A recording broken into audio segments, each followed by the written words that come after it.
Hello દોસ્તો, મકવાન બ્લોગ્સમાં આપનું હાર્દિક સ્વાગત છે। હું આવ્યો છું બેટ દ્વારકા કાળિયા ઠાકરના દર્શન કરવા સારું, અને અમે જઈ રહ્યા છીએ બેટ દ્વારકા બોટમાં બેસવા માટે। જ્યાં જતી વખતે વચ્ચે રસ્તા ઉપર વિવિધ વસ્તુઓ તેમજ છાશ તેમજ રમકડા જેવી વસ્તુઓ મળે છે। બેટ દ્વારકા જવા માટે ટિકિટ લેવી પડે છે। બોટમાં બેસવા માટે પર પર્સનની 20 રૂપિયા ટિકિટ છે જવા માટે। આવવા માટે 20 રૂપિયા, આવવા જવા માટે ટિકિટ લેવી પડે છે। અને આપ જોઈ રહ્યા છો બોટ જ્યાં ઊભી રહે છે તે જેટી દેખાય છે, જે સામે પુલ છે જે આપ નિહાળી રહ્યા છો।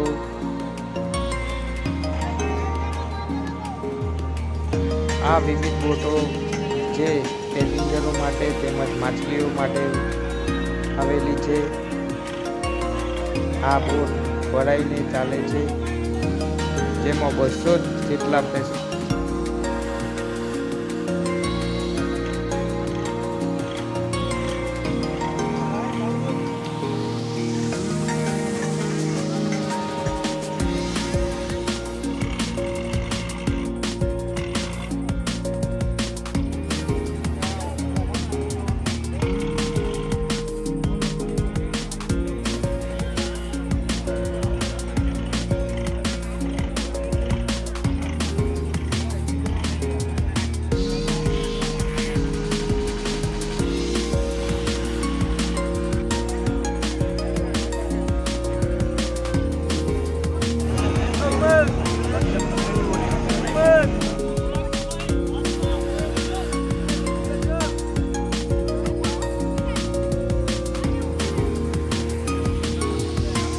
સરસ અને સુંદર દ્રશ્ય જોવા મળે છે। દરિયામાં આ પુલ સરસ અને સુંદર રીતે બનાવવામાં આવે છે, કેબલો દ્વારા બનતો દેખાય છે।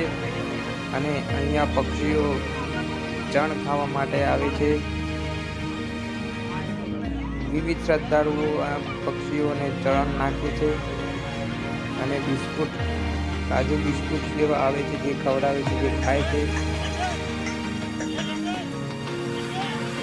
સુંદર નજારો જોવા મળે છે।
આપ સામે જોઈ રહ્યા છો જે બેટ દ્વારકા છે, જ્યાં બોટ ઊભી રહી અને પુલ બનાવવામાં આવે છે, જેનાથી પુલ ઉપરથી ઉતરી અને બેટ દ્વારકા દર્શને જવાય છે।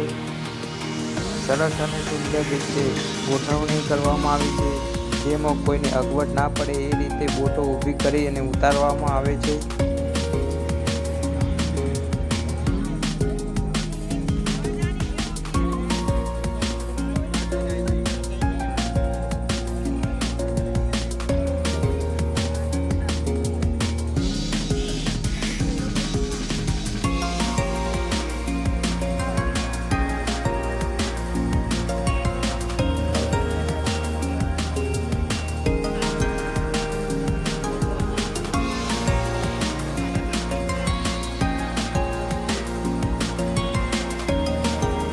ટાપુ ઉપર બનેલું આ બેટ દ્વારકા છે, દ્વારકાધીશનું મંદિર કહેવાય છે, જ્યાં ઢગલાબંધ શ્રદ્ધાળુઓ દર્શનાર્થે આવે છે. રજાના દિવસે ફૂલ ભીડ રહે છે અહીંયા, જે આપ નિહાળી રહ્યા છો.